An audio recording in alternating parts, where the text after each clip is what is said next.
안녕하세요. 반갑습니다. 네, 저는 한겨레 경제연구소에서 온 조현경 수석연구원입니다. 오늘은 지금 이제 조금 전에 이제 계속 소개해 주시고 앞에서 앞에 두 분을 어떻게 모시게 됐는지 사연을 잠깐 이제 이야기 들으셨겠지만, 제가 이렇게 준비한 장표를 넘기기 시작하면 마음이 좀 무거워지실 것 같아요. 아무래도 이거를 준비하게 된 그 지점으로 다시 돌아가서 우리가 생각을 할 수밖에 없어서요. 바로 이제 세월호 이야기를 할 수밖에 없는 그런 지점이 있습니다. 그래서 마음이 좀 무거우시더라도 사실은 오늘 이렇게 모인다는 거를 얘기를 듣고 이렇게 외부에서 이렇게 공개적으로 보이시는 분들보다 멤버십으로 모이시는 분들을 중심으로 한다는 얘기를 들었어요. 그래서 더 왠지 좀 속으로 기쁘고 애정도 같습니다. 왜냐하면 이 모임이 지속성을 갖고 있다는 거잖아요. 이 지속적인 관계라는 것이 우리 사회를 얼마나 건강하게 만들 수 있을까. 사실 늘 그런 생각을 해왔었는데, 그 만남이 계속 이렇게 제일 처음에 소비된다고 말씀을 하셨었는데, 일회적인 만남이 아니라 지속적인 만남을 가질 수 있는 분들을 함께, 그리고 그 첫 시간에 우리 사회에 대한 문제, 위험사회에 대한 문제를 이야기할 수가 있어서 참 기쁘게 생각하고 영광스럽게 생각합니다. 네, 바로 세월호예요. 여기 아래 보시면은 누가 이 그림을 그렸는지 짐작하시겠습니까? 네, 신영복 교수님이 이 세월호를 그리신 거예요. 자, 그림 잘 보시면은 그 배에 뭐가 딱 눈에 들어오세요? 무엇이 빠져 있다는 게? 네, 평형수가 빠져 있다는 게 눈에 딱 들어오시죠. 네. 그래서 이 그림을 이제 그리셨는데, 이때 공교롭게도 뭐 지방선거도 있었긴 했지만 지하철 사고나 뭐 이러저러한 사고가 많았었던 거 기억나시나요? 한번 우리 생각해 볼까요? 지금 밖에서 당장에 콩! 한 소리 만약 났다. 어떻게 대처하시겠어요? 아무도? 네, 일단 우리는 당황을 하게 되죠. 근데 대개의 경우에 아마 이제 진행 요원들이 상황을 파악하러 막 이제 분주하게 움직이겠죠. 분주하게 움직여서 무언가를 어떻게 해야 될 것인지를 막 고민을 하면서 우리한테 어떤 지침들을 전해줄 거예요. 자, 예전에는 이게 아마 당연했을 겁니다. 근데 지금은 여러분들 마음속에 어떤 마음이 드실까요? 과연 이 사람들 이야기를 듣고 우리가 이렇게 있어도 될까? 내가 뭔가 움직여서 판단해야 되는 문제가 아닐까? 사실 그런 생각들 조금씩은 하게 되시죠. 예. 지난번 지하철 사건 때도 시민들이 스스로 먼저 나서가지고 이 문제를 해결하려고 뭔가 이렇게 애쓰는 모습이 그 이전, 그러니까 4월 이전과 이후에 우리 국민들의 태도가 사뭇 달라졌어요. 예. 위험을 대하는 우리의 자세가 그렇게 이제 달라졌다라고 볼 수가 있을 것 같은데요. 그래서 그때 앞서서 말씀하셨던 것처럼 그 위험에 대해서 우리가 이렇게 경각심을 갖고 있는 이 시점에 과연 우리 사회적 경제는 어떤 방식으로 이 위험 사회에 대응하고 있는지 이거를 이제 한번 이야기를 하고 싶었어요.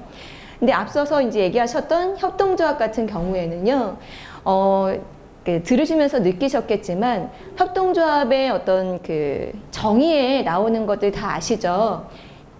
민주적이고 자율적인 의사결정, 이것이 가장 핵심이잖아요. 그러니까 민주적이고 자율적인 의사결정이 저희가 보기에는, 우리가 보기에는 이 위험을 방지하는 최선의 방법이 아닐까라는 이제 생각을 하게 된 거예요.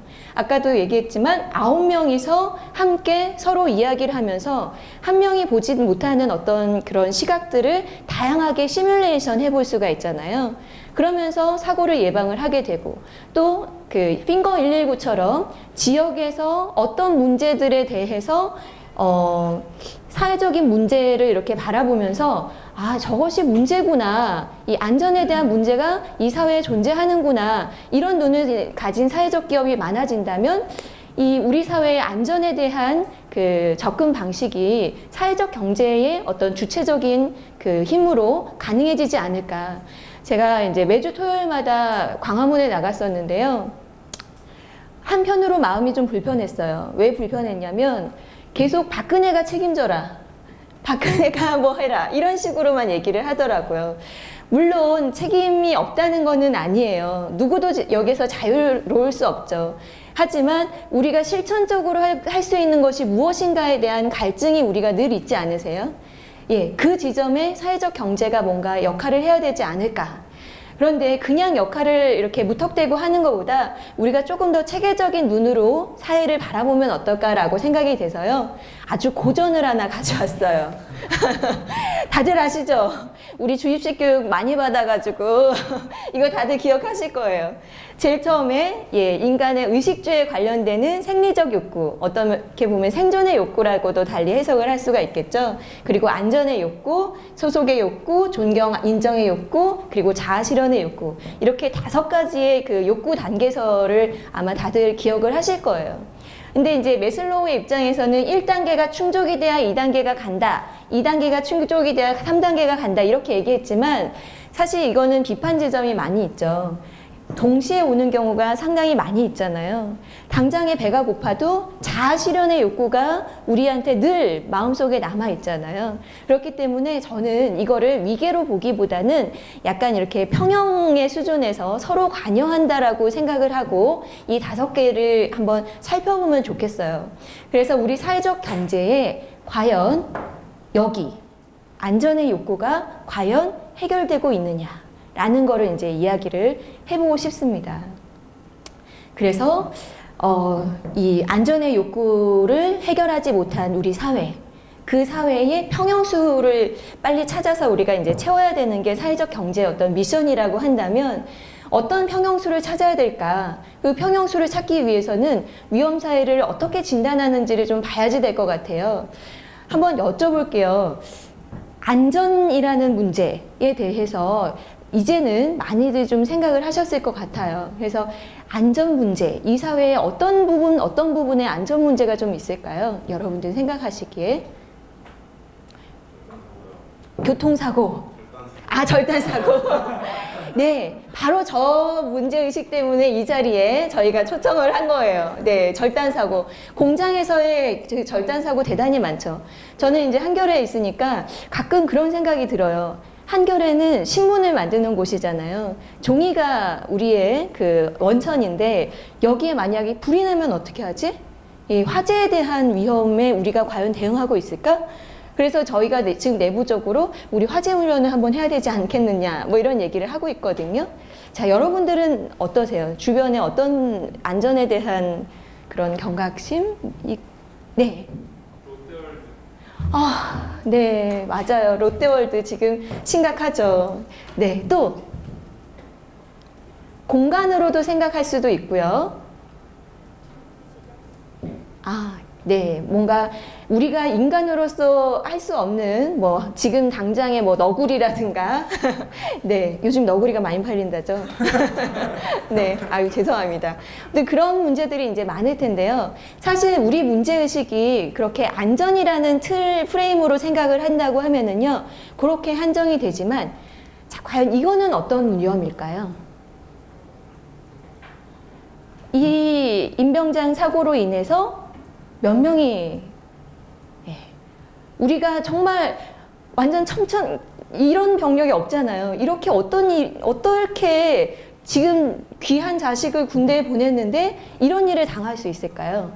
이것이 과연 안전의 욕구, 그 1단계, 2단계 중에서 안전의 욕구를 해결하지 못해서 생겨난 문제일까요? 아니겠죠? 바로 아마 소속의 욕구, 존경, 인정의 욕구, 여기에서 문제가 발생이 했기 때문에 다시 이 생존의 욕구에 영향을 끼친 사례라고 볼 수가 있을 것 같아요. 최근에 우리의 정신적인 문제, 마음의 문제가 주변에 있는 사람들의 그 생명을 위협하는 일들이 대단히 많아지잖아요. 제가 최근에 이제 일본 애니메이션 드라마를 하나 이렇게 우연히 봤는데 사이코패스라는 그 애니메이션이에요. 그래서 사람들이 뭔가 시계 같은 걸 차고 다녀요.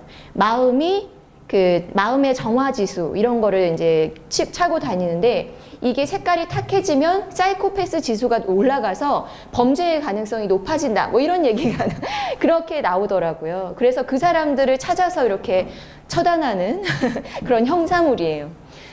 그런 것처럼 우리 사회에는 이 존경 인정의 욕구, 소속의 욕구가 해결되지 않으면 여기에 영향을 끼치는 욕구가 다시 이제 도래를 하죠. 아까 핑거119 대표님이 말씀하셨던 거 기억하세요? 거기에서 제가 제일 인상적이었던 게 자아 개념이 파괴되는 그 상황에서 자살까지 이르게 된다고 얘기를 하셨잖아요. 자아 개념. 그거는요, 여기를 뛰어넘어서 가장 최상단의 욕구죠. 자아 실현의 욕구. 나라는 존재가 파괴됐을 때 일어나는 그런 현상들이죠. 여기에서 보면 여기 존경 인정의 욕구도 대단히 중요한 문제죠. 여기 셀프 이스팀이라고 하는 게 자아 존중감 뭐 이런 건 것 같아요. 근데 자아 존중감의 방향성은 크게 두 가지인데요. 하나는 외부에서 오는 방향성이 오는 게 있고요. 하나는 내부에서 내가 만드는 방향이 있죠. 외부에서 오는 건 평판, 인정, 칭찬 이런 것들이 이제 있을 수 있겠죠. 근데 내부로부터 오는 거는 내 스스로의 자신감, 자존감 이런 것들이 있겠죠. 아마 여기 오신 분들은 그것들로 인해서 이 자리에 오셨을 거라고 생각해요. 누가 여기 왔다고 알아주는 게 아니라 내가 스스로 내가 어떤 뭔가 잘해보고 싶다라는 그 마음, 내 스스로의 자신감, 만족감을 위해서 여기 오셨잖아요. 그래서 이제 외부에 있는 거기에 의존을 하면은 쉽게 영향을 받지만 내부에 있는 걸로는 이제 영향을 안 받으니까 더 좋은 양질의 어떤 자아 존중감일 것 같아요. 그런 식으로 이렇게 5가지의 욕구를 우리 사회의 사회적 경제 분야는 어떻게 해결을 하고 있을까요? 그걸 하나하나 좀 살펴볼게요.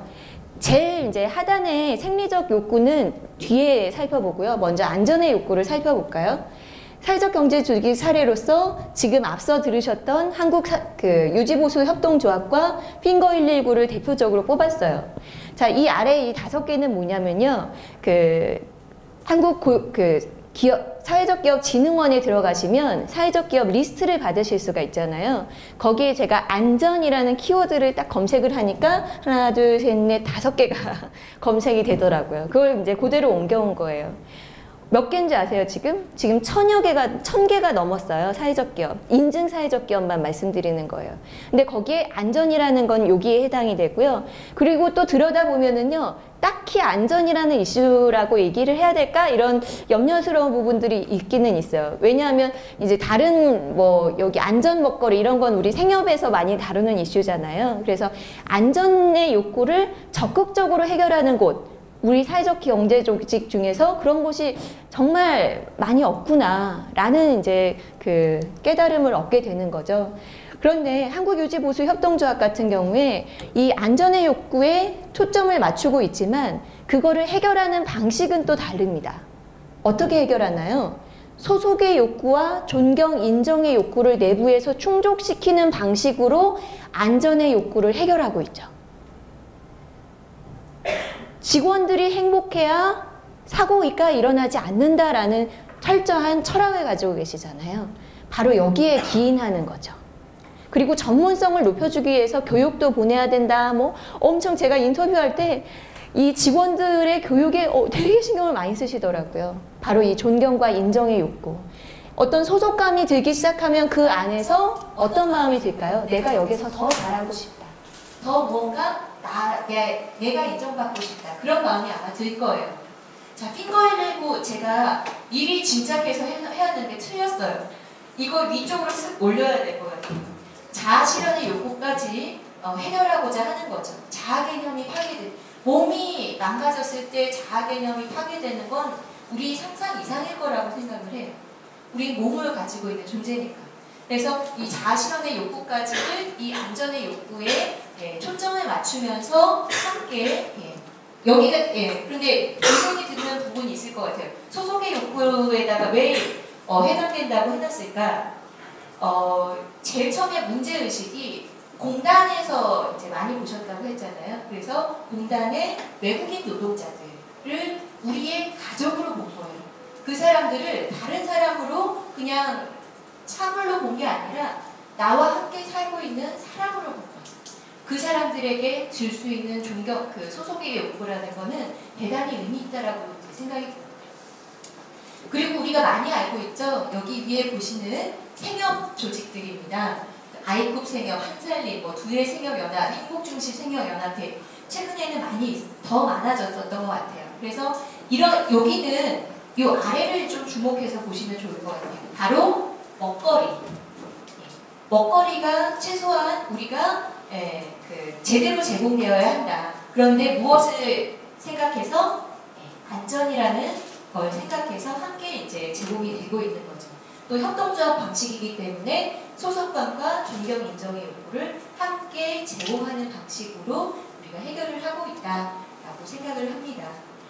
제가 시간이 다 됐기 때문에요. 소속의 욕구를 해결하는 집밥이라는 것도 아시나요? 혹시 집밥? 예, 소속의 욕구를 해결하는 사회적 경제 조직의 대표적인 사례인 것 같아서 가져왔고요. 자아실현의 욕구를 해결하는 우리 바로 이 자리에 계신 여러분들, 네, 대단히 위험사회를 예방하는 사회적 경제 조직의 하나라고 생각을 합니다. 쭉 넘겨서요. 마지막 거를 보여드리고 끝날게요. 우리 사회에, 이것도 신학복 교수님의 그림인데요. 우리 사회의 안전 수준을 어떻게 봐야 될까? 이 물통, 이게 물통이거든요. 이 물통에 물이 얼마큼 담길 수 있을까요? 네, 바로 여기에 맞춰서 담겨지겠죠. 위험사회에 아무리 다른 곳이 안전하다고 하더라도 비어있는 어떤 곳이 분명히 있을 거예요. 그럼 우리 사회의 위험 수준은 바로 여기에 있다라는 겁니다. 그래서 이거는 분명히 사각지대일 가능성이 높아요. 그래서 사회적 경제 조직의 어떤 가치의 눈으로 거기를 잘 살펴서 거기를 메우는 어떤 방식으로 일을 해나갔으면 하는 바람입니다. 인사 발표 마치겠습니다. 감사합니다.